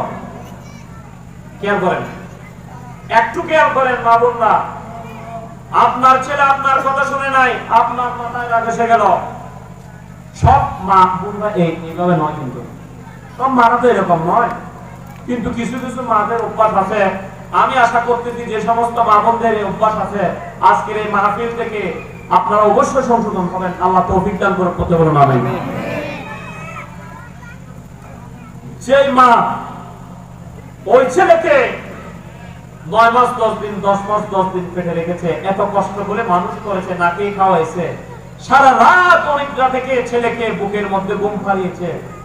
ওই ছেলে যখন একটু দুষ্টমি করলো, অবাধ্য হলো, বলে যে তোর উপর লানত করুক, তোর উপর টানা ভরুক, তোর চোখ খানা হোক, তুই গাড়ির তলে ভর, তোরা আজরাইলি দেখে না, বিভিন্ন কথা বলে কিনা, আজরাইলি তোরা দেখে না, গাড়ির তলে ভরতে পারস না, তুই মরতে পারস না, তোর কলেরা হোক, তোর ডায়রি হোক, এভাবে কি বিভিন্ন অভিশাপ, বিভিন্ন কি দেয়। এটাকে আমি বলছি না, কি আমার নবী বলছেন, আমার নবী বলছেন তুকসিরনাল লাআন। মহিলারা কি করে অধিক তুকসিরনা, অধিক লানত দেয়, শুধু নয়, শুধু লানত নয়, অধিক অধিক কি দেয়, লানত অভিশাপ দেয়। এই লানতের কারণে আমার আল্লাহ মহিলাদের উপর অসন্তুষ্ট হয়ে জাহান্নামে দেয়। নাউযুবিল্লাহ বলেন, দেখছেন? সুতরাং লানত দেয়া যাবে।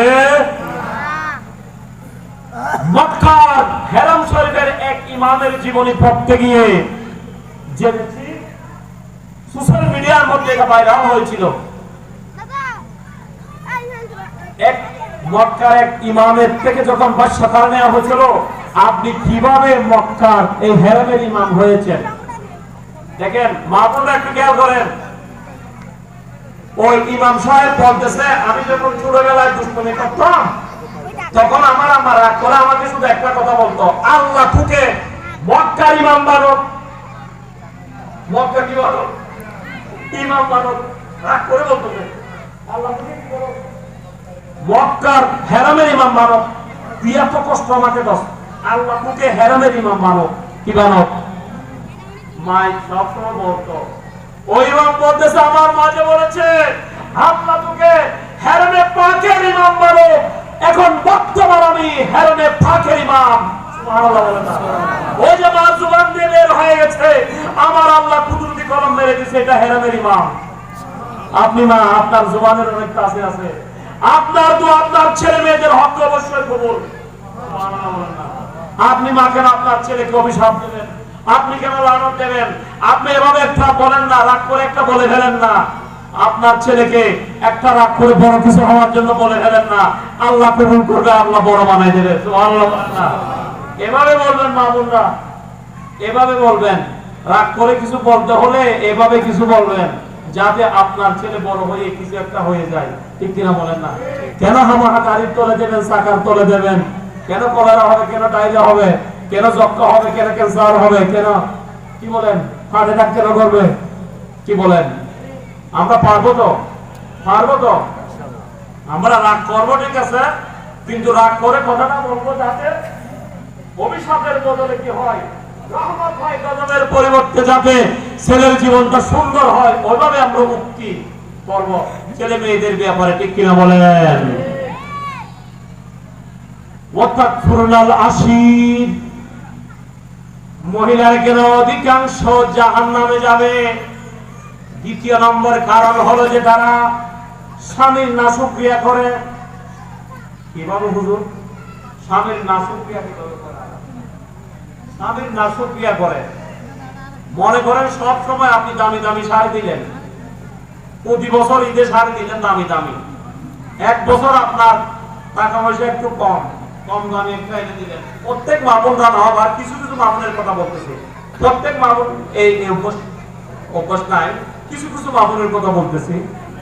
এই একবার যখন কম দামে দিলেন এগুলো সমস্যাটা দেখা দিল, তখন বলে কোন সময় দামি শাড়ি পরেছে, সব সময় এগুলা কি কাজের মেয়েরা পরে নাকি? যে শাড়ি এনে দিচ্ছেন কাজের মেয়েরা এর সাথে ভালো শাড়ি পরে বলে দিল একটা। ওই স্বামী বেচারা কত কষ্ট হয়েছে এই শাড়িটা কিনে আনার জন্য, কিন্তু যে মুহূর্তে স্ত্রীর হাতে দিল বলে দিল এগুলো কি কাজের মেয়েরা পরে নাকি বর্তমান সময়ে, আমাকে জেনে দিল। এটা কি প্রকৃতজ্ঞতা হলো না? না শুকরিয়া হলো না? যদি বলা হতো আলহামদুলিল্লাহ, গত বছর তো তোমার টাকা পয়সা ছিল, ব্যবসা বাণিজ্য ভালো ছিল, ভালো দিয়েছ, এই বছর যা দিয়েছ শুকরিয়া। কি বলেন? এইভাবে যদি আপনি আলহামদুলিল্লাহ জবান থেকে বের করতে পারেন, রব্বুল আলামিন আপনার স্বামীর ব্যবসার মধ্যে, উপার্জনের মধ্যে রব্বুল আলামিন বরকত ঢেলে দেবেন। আগামী বছর অনেক দামি শাড়ি কিনে দেওয়ার সামর্থ্যবান হয়ে যাবে, ঠিক কিনা বলেন? আর যদি বলে দেন কোন বছর এগুলো আমি যে করি যে তোমার সাথে সংসার করে একটা সুন্দর শাড়ি করতে পারলাম না, একজোর কানের দুল নিতে পারলাম না, পাশের বাড়ি তো সংসার করে এর স্বামী প্রতি মাসে মাসে একটা একটা এনে দেয়, বছরে একটা শাড়ি দাও, তাও কাজের মেয়ের যোগ্য নয়, এইভাবে কত এক গালা কথা শোনাই দিল। এগুলা খুশি? এগুলা খুশি? আমার মা বোনদের শিক্ষা নিতে হবে, সবর করা শিখুন, ধৈর্য ধরা শিখুন। ইমাম আপনার ফাতেমাতুজ জোহরার জীবন অধ্যয়ন করুন, আম্মা জান খাদিজাতুল কুবরার জীবন অধ্যয়ন করুন, আয়েশাতুস সিদ্দিকার জীবনে অনুসরণ করুন, রাবিয়া বসরির জীবনে অনুসরণ করুন, বিবি রহিমার জীবনে অনুসরণ করুন। তখন দেখবেন আপনি মুখ জবান থেকে বের হয়ে আসবে আলহামদুলিল্লাহ আমার স্বামী তো আমাকে অনেক কিছু দিচ্ছে। যারা জান্নাতি মহিলা, দুনিয়া থেকে যাওয়ার আগে যাদের জান্নাতের ব্যবস্থা হয়ে গেছে, জান্নাতে যারা নারীদের নেতৃত্ব দেবে, তাদের জীবন থেকে তো আমার জীবন অনেক সুন্দর, আমি অনেক ভালো খাচ্ছি, আমি অনেক সুখে আছি। আলহামদুলিল্লাহ যদি বলতে পারেন, রব্বুল আলামিন আপনার সংসারের মধ্যে সুখ সমৃদ্ধি আরো বেড়ে যাবে, ঠিক কিনা বলেন? সাজগোজের ব্যাপারে, সাজগোজ যেটা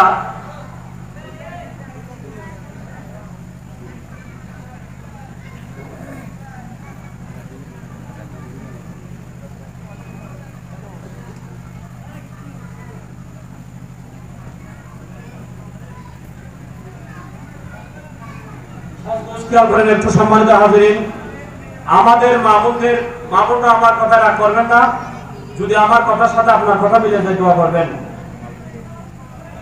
আমার কথার সাথে যদি মিলে যায় দোয়া করবেন, যদি বাস্তব কথাটা আমি বলে যাই দোয়া করবেন। হুজুর তো ঠিকই বলতো, আমাদের তো এটা করা উচিত হয় না, ঠিক কিনা বলেন? আমাদের মা বোনরা বাড়িতে থাকে যে পুরাতন কাপড় পরে পরে, ঠিক কিনা? সাজগুজ করে নাকি বাড়িতে থাকা অবস্থায়? করে করে করে না? কিভাবে থাকে? অনেকটা বলতে গেলে বিধবা মেয়ের মতো, ঠিক নয়? আপনাদের বাড়িতে বউ আছে না? যাদের আছে, আপনার ওয়াইফরা কি প্রতিদিন আপনার জন্য সাজগুজ করে? আরে না, কিন্তু ইসলাম এটা স্বামীর অধিকার, স্বামীর জন্য সাজগুজ করতে হবে। সাজগুজ ফিকহের মাসআলার মধ্যে আছে যে আপনি যত কারণে স্ত্রীকে প্রহার করতে পারবেন, তত কারণের মধ্যে একটি কারণ হলো যদি আপনার জন্য আপনার স্ত্রী যদি সাজগোজ না করে আপনি প্রহার করতে পারবেন। খবরদার কিন্তু মারধর করবেন না, আবার জেলে যাবেন। স্ত্রীকে মারধর করার জন্য আমি বলতেছি না, তবে জায়েজ আছে মারা, তবে মারবেন না, স্ত্রীর গায়ে হাত তুলবেন না, ঠিক আছে? তো সাদা মাটা ভাবে একদম থাকে।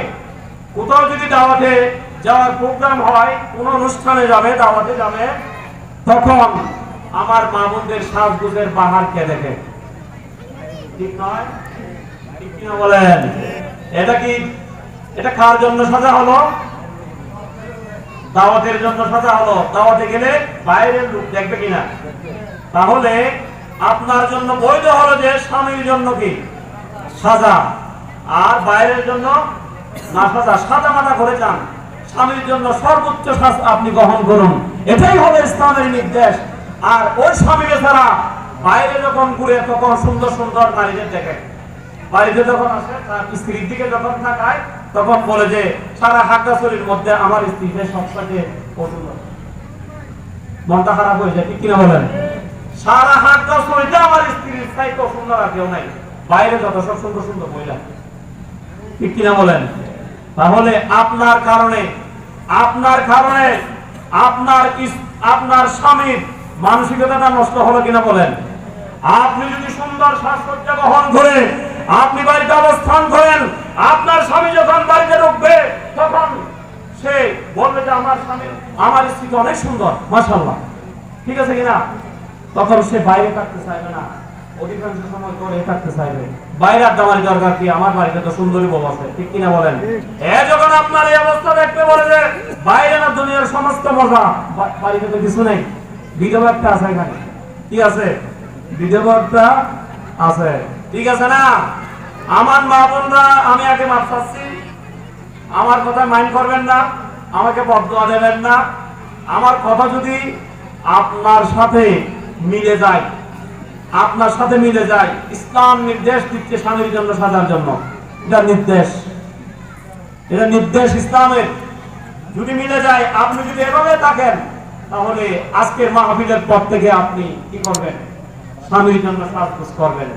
আল্লাহ আমার মা বোনদেরকে শুধুমাত্র স্বামীর জন্য সাজগোজ করার তৌফিক দান করুন।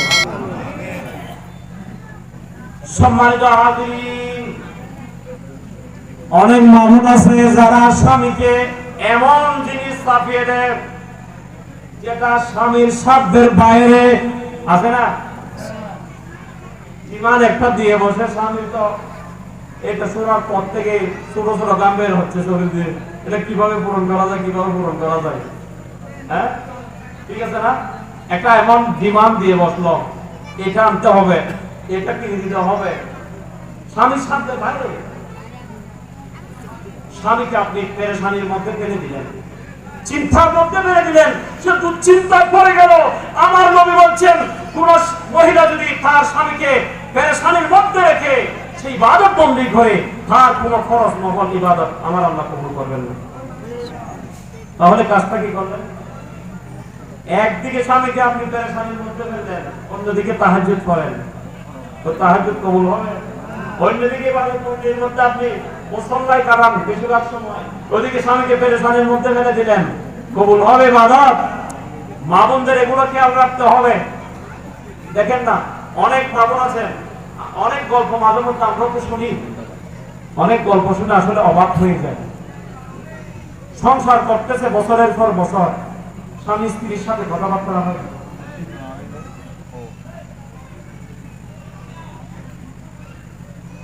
সম্মানিত উপস্থিতি, আপনারা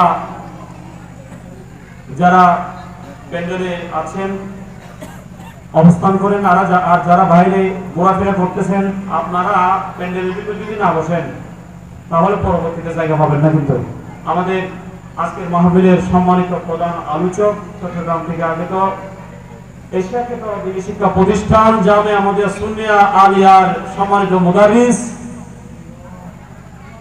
জনাব আলহাজ জয়নুল আবেদিন আল কাদেরী সাহেব অতি অল্প সময়ের মধ্যে স্টেজে আসবেন। উনি এসে গেছেন, স্টেজে আসবেন, ওনার বয়ান আরম্ভ হবে। আপনারা মেহরবানি করে যারা বাইরে রাস্তাঘাটে ঘোরাফেরা করতেছেন, দীর্ঘদিন অপেক্ষা করতেছেন, জয়নাল হুজুরের ওয়াজ শুনবেন, আপনারা মেহরবানি করে প্যান্ডেলে চলে আসুন। পরবর্তীতে শুধু দাঁড়িয়ে থাকবেন, যে দাঁড়িয়ে থেকে ওয়াজ শুনে কোনো মজা নেই। আপনারা মাহফিলে চলে আসুন, বসুন, আপনার আসন আপনি গ্রহণ করুন, সুবিধা মতো স্থানে বসে যান। কোরআন ও হাদিসের বয়ান হবে, শুনবেন, আপনার রুহের বোরাক হবে। আপনারা মেহরবানি করে প্যান্ডেলের ভিতরে চলে আসুন। এখনো সামান্য জায়গা ফাঁকা আছে, অল্প কিছুক্ষণের মধ্যে হয়তো বরাদ হয়ে যাবে। হুজুর আসলে কিন্তু জায়গা পাবেন না, আপনারা দ্রুত চলে আসুন। একটু দূরে বলুন, আল্লাহুম্মা সাল্লি আলা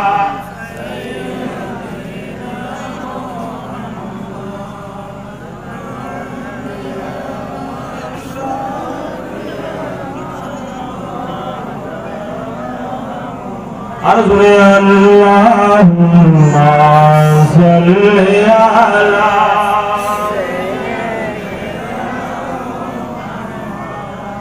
নবিয়িনা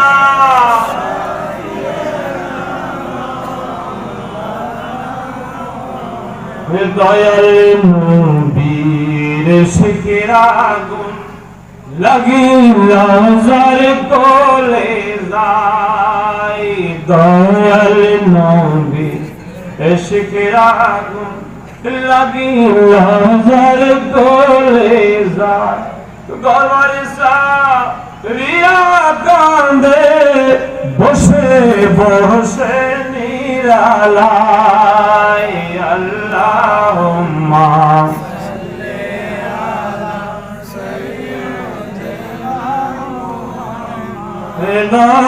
نبينا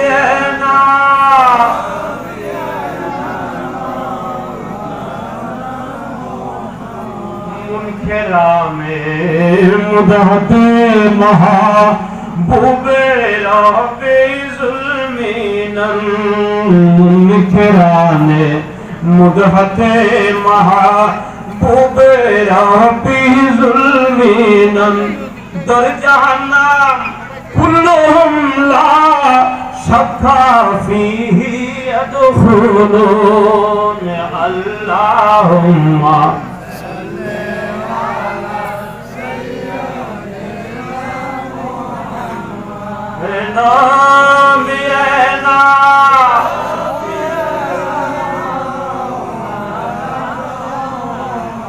खुद खुदा कहे तार सल्लो फिर भी तुम गाफिलून मोमिनो जिबे तुम पर इफालो मा तुमारून अल्लाहुम्मा सल्ली अला सय्यिदिना